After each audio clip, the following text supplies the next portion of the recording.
Everything's synced up. What was I saying?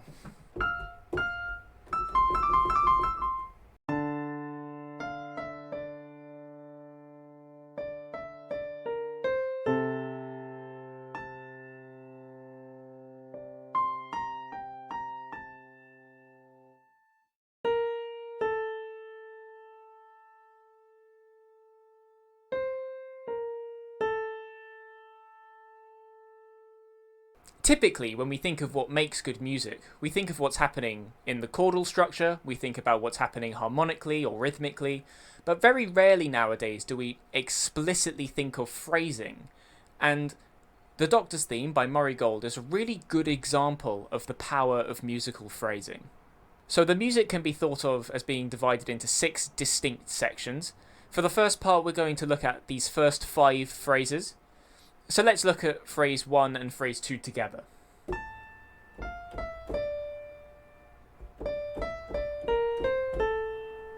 So you could think of that as one full phrase because it is fully resolved. However, to really illustrate what's happening here, we're going to break it up into 2 phrases. So one of the things that's really key to understanding phrasing and how phrases interact with each other is understanding the idea of resolution. So if I were to ask you whether or not you thought phrase 1 resolved, you could say yes or no and still be correct, because our key, we're in D natural minor. So what we're doing is we're starting on this 5th here, A, and then we're ending our phrase on D. So that sounds somewhat resolved. We're in D, the root of our key is D, and we resolve this phrase. We end this phrase on D. And that's in key, so presumably that's resolved. However, it's not totally resolved. You could make an argument here that in isolation from the D and the bass, you have a phrase starting on A and ending on D. And if we were to look at the root of this phrase, that's A. So let's consider the triad of A that's in key of D minor. A minor. So we would expect, if we're coming down here, to land maybe on the A or the C or the E, the minor third or the 5th. However, we actually land in the middle of the minor third and the 5th. So whilst potentially resolving to our key, that D is actually creating a dissonance in the root of our phrase, because it's sandwiched right between our C and our E. So the sound we're actually hearing is this. That's the implied sound.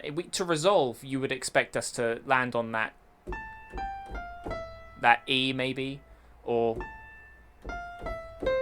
on that C. We instead land on the middle in that D.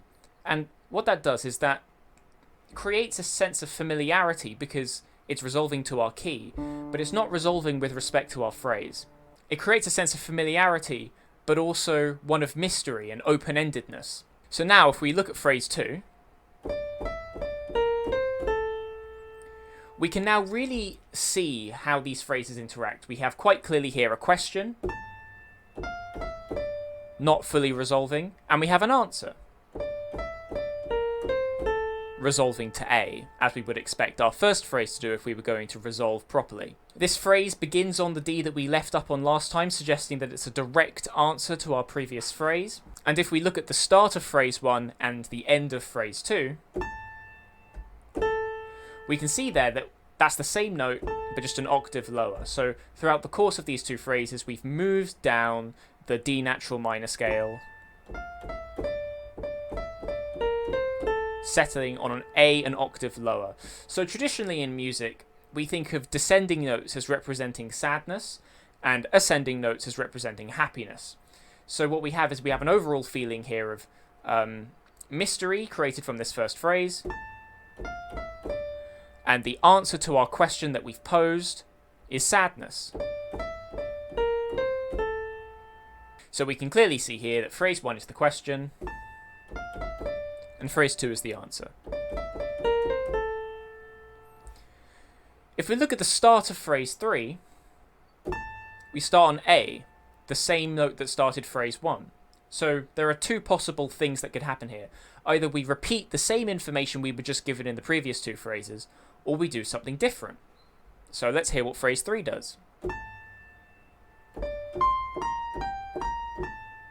So that's a really interesting phrase.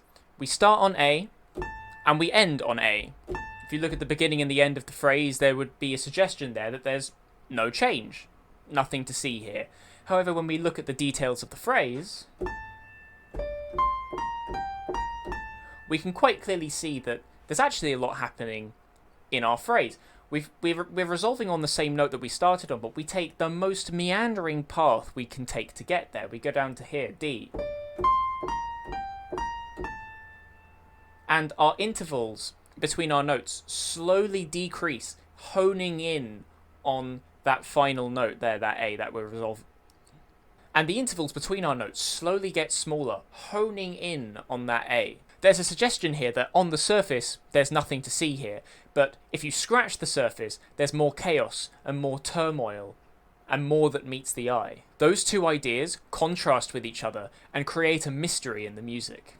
So if we look at phrase 4 now, we've moved down an octave. So whereas before we were doing this, we repeat those last two notes but an octave lower. Again, the descending of the notes suggests a sadness. And the octave jump between here and here suggests that the emotions are unpredictable and susceptible to jumping around all over the place. Also in phrase 4, there's only two notes, which really contrasts with the quite busy phrase 3. So what that suggests to me is that suggests exhaustion. And if we look at phrase 5, we go from to here. The difference between phrase 4 and 5 is only one note, and that really is the bare minimum change you could have between the two phrases, which is just further suggesting this idea of exhaustion. And when we consider that this theme is used for the 9th Doctor and the 10th Doctor specifically, who have just recovered from their very raw experience of the Time War, and they feel very burdened by that experience, this exhaustion really takes on a new meaning when put into context in the episodes themselves.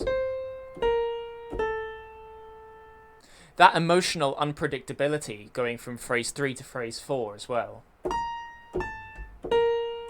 really fits with the characterization of 9, who would be a character who would go from goofing to very serious and brooding. But this theme wasn't only used for the Time War and those Doctors. I mean, this also generally applies to the Doctor, because the idea of exhaustion can stem simply from the Doctor's age, meaning that this idea is applicable to any Doctor. That's why it's the Doctor's theme. If we look at phrase 4 and phrase 5 again, we can see we resolve here on this A, and then we resolve in the same place. We end both phrases in the exact same place, which really re-emphasizes the idea of the sadness coming down from this higher octave and the exhaustion. That going up to C, it suggests that we're trying to do something different, that we're trying to change things. I mean, sadness is something that we've discovered, but if we try and change it, we end up in the same place, suggesting, well, you want evidence of exhaustion, that's futility right there. And that futility is setting us up for the effect of phrase 6.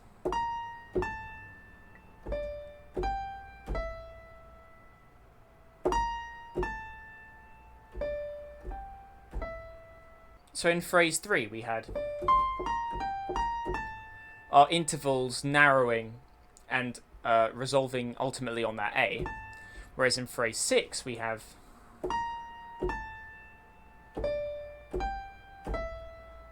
we're honing in on that E, and that E is the 5th of A. So where we've come to understand that A as representing sadness when we land on it, that E represents something different. It's similar to the A, but it's representing something different. And to understand what, let's look at what's happening in the chordal structure. So if we look at phrase 6 a bit closer, we start on the B flat. Then we go down to the D, and then up to the G, and then to the E. Great. So the B flat, the A, and the D are quite explicitly tied to the root of our key D. So we can think of them as belonging to D minor. So chordally, there's a few things that could be happening here that aren't explicit. So we have this B flat here, which to me sounds like, as we're in D, that belongs to a D minor augmented chord. And this A here, that's quite clearly the fifth. And then going down to the D, that's obviously the root, so that's also belonging to D minor as a chord. When we go up to G, that doesn't belong to D minor per se. I mean, it fits because D is the fifth of G, so this could be suggesting a G minor idea. But equally, G is the fifth of C, and it could be suggesting a C major sound. And that's really emphasized and clarified for us when our next note is E, the major third of C major. So what we can think of is that G there, that's priming us for our transition into a C major chord underneath. So we can think of it as being D, this here, we could think of as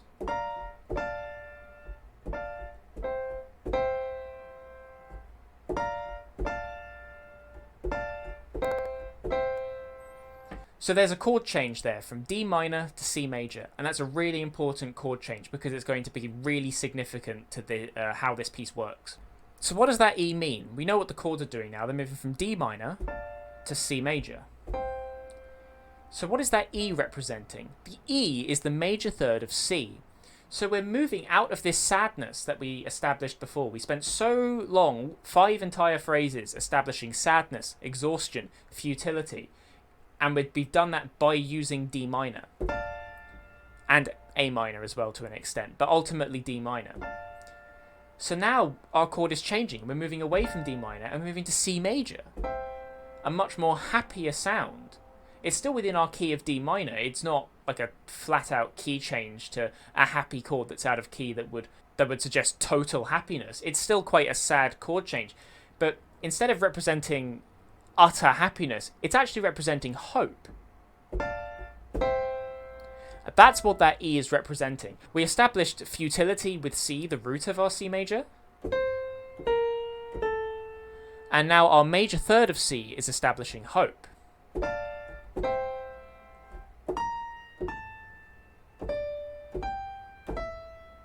It's unclear whether or not we're going to get this hope, because we repeat this idea 3 times. Posing that question again.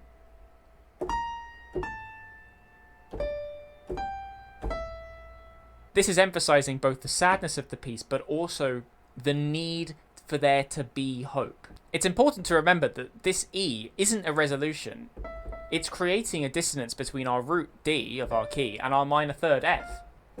It's not a resolution, it's creating tension, but it's keeping us hooked. And in the Series 4 variation, after we pose that question for a 3rd time, we finally get our answer. It's something like that. Okay, so that launches us into our next section now, which is mainly characterized by the chords underneath. So we have our chords, we have D minor, B flat major, G minor, F major, and then C major. So if we look at what those 5 chords are doing, those 5 bars of chords, we're starting on D minor and then ending on C major. It's characterized by a move from D minor to C major, that same chord progression that characterized phrase 6. 5 bars is also a strange number of bars to have, because we're not in 5/4, we're in 4/4. So this extra bar is actually creating tension and unease. We're trying to grapple with the question, is there hope? That's the question that was posed 3 times by phrase 6, and this is supposed to be an answer to it. And we're starting on D minor, and we're ending on C major. So our answer is actually the same. This isn't actually an answer. This is actually just posing the question again, but in a slightly more tense way. We have 5 bars. This is not an even number of bars. This extra bar is creating a sense of anticipation of finding out, is there hope? What is the answer? So now if we look at our second section, if we look at the chords, we have a D minor. We'd expect to go to B flat major next. However, what we actually do is we stay in D minor. And we're not supposed to do that. And it's only after we do that twice that we go to B flat major twice. And that's the end of our section. So our second section has 4 bars. Our first section has 5 bars. So this fourth section really does sound like not only an answer to the question we posed in phrase 6, but also the question we posed in our first section. The really interesting thing is not actually the chords in our second section, it's our melody. Because where our chords may be remaining static, our melody is actually ascending.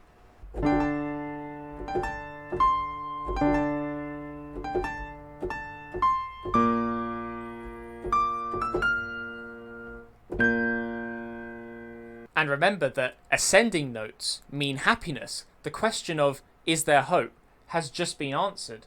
And it's been answered by climbing up the scale. Up to G. And then as we break over the bar into the next section, we hit A. We resolve our phrase, yes, there is hope. And the chords in the next section really reflect that. So now that we've entered our next section and we've hit that A we were waiting for, as soon as we hit that, we hit an A minor arpeggio.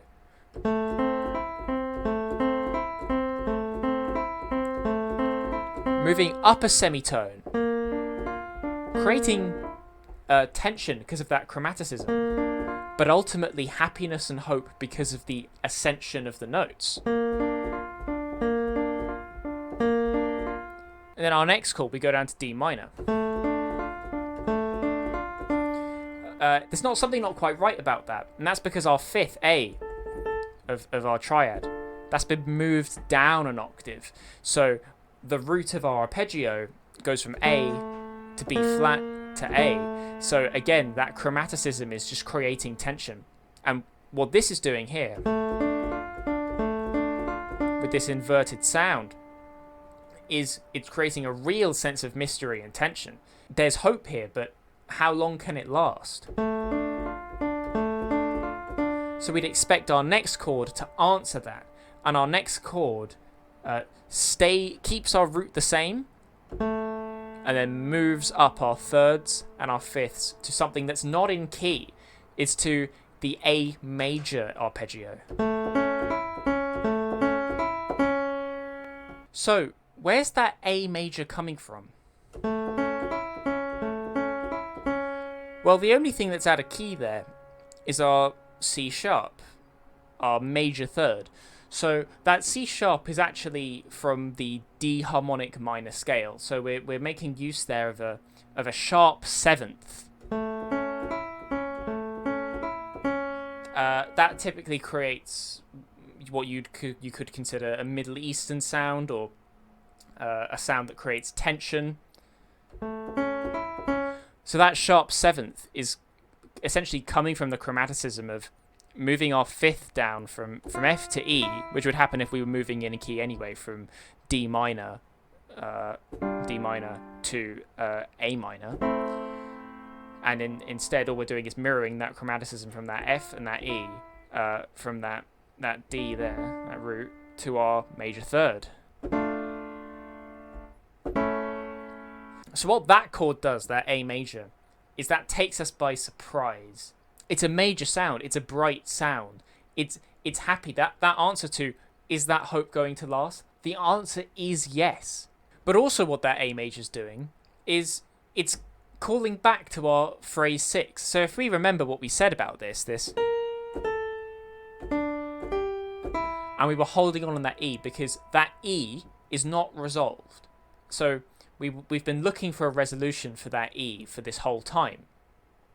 Not just the general question, but trying to resolve that E. And we've been trying to work out, where does that E fit? How do we resolve that? And the answer comes when we transition from D minor to A major. That's the answer. So before, where we were going from D minor to C major, we've now gone from D minor to A major. That's our answer. That's where the E comes from.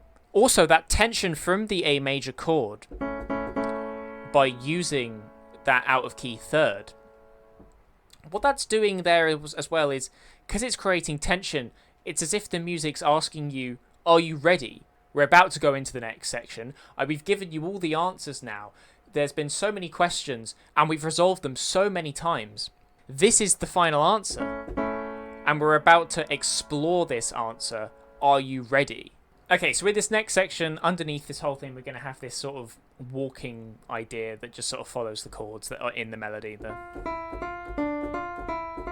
not going to pay too much attention to that. That's just pushing us forward and giving us a bit of a pace.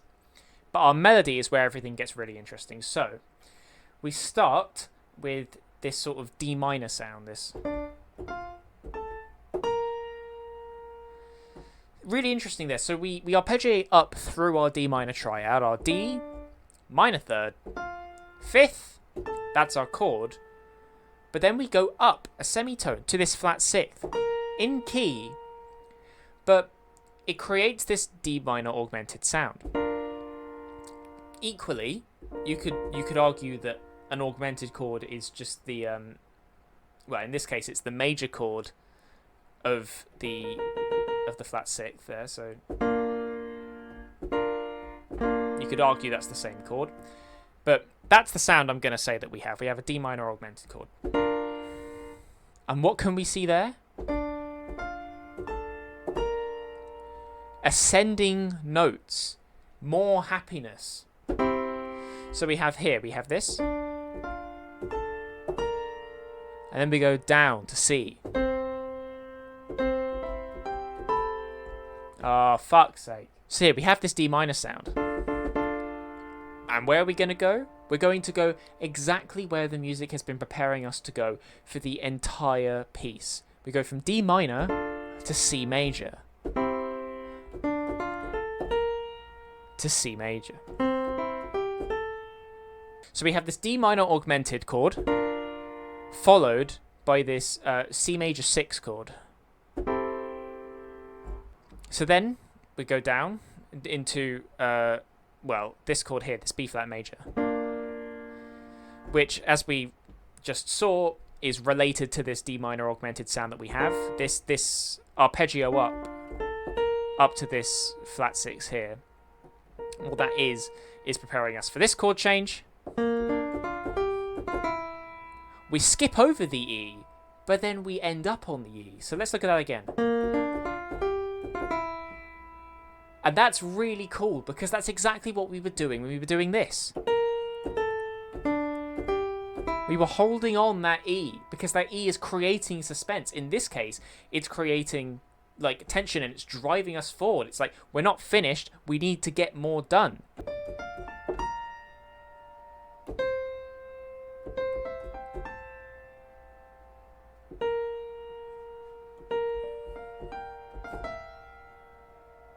So that E in this section is what's creating the question and the mystery, and it's what's bringing us back. We need the answer to that question. Holding us on that E like we have for this whole piece. Really clever. So where do we go from here? Well, we're going to pose the question again, aren't we? But slightly differently. Instead of going up to that flat 6 there, which, albeit, it's creating a bit of tension there. A bit of release, because it's not totally expected, and we're ascending up the scale. But here, we do a whole jump. This is just D minor here, there's no ambiguity. We go from the root to the third, to the fifth, to the root again. Emphasizing the D minor chord underneath it all. So now, where do we go? C major, right? Well, not this time. We've established that idea many times. That question, remember, Is there hope? That's what that C minor chord is asking. So we go through our D minor chord, landing on that octave up there, and then we don't go to C major this time. We answer the question finally, landing on that E, holding us on the E again. We're not quite answering it. We thought this was the answer, but we're getting closer and closer to a revolution. That increase, that escalation from that octave down here to up here, from when we did this, to now. That octave difference emphasizes the question even more. We're closer to an answer. We're getting so close. We just need to hang on for a little bit longer. And just like how phrase 2 picked up from the note phrase 1 ended on, that D there, where we ended our last phrase on E, we're finally going to pick up on that E and answer this question once and for all.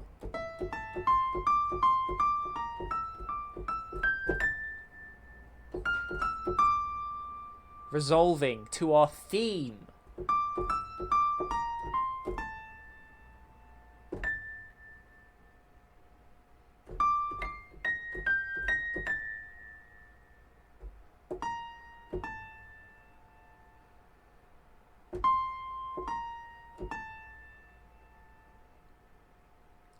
Genius songwriting.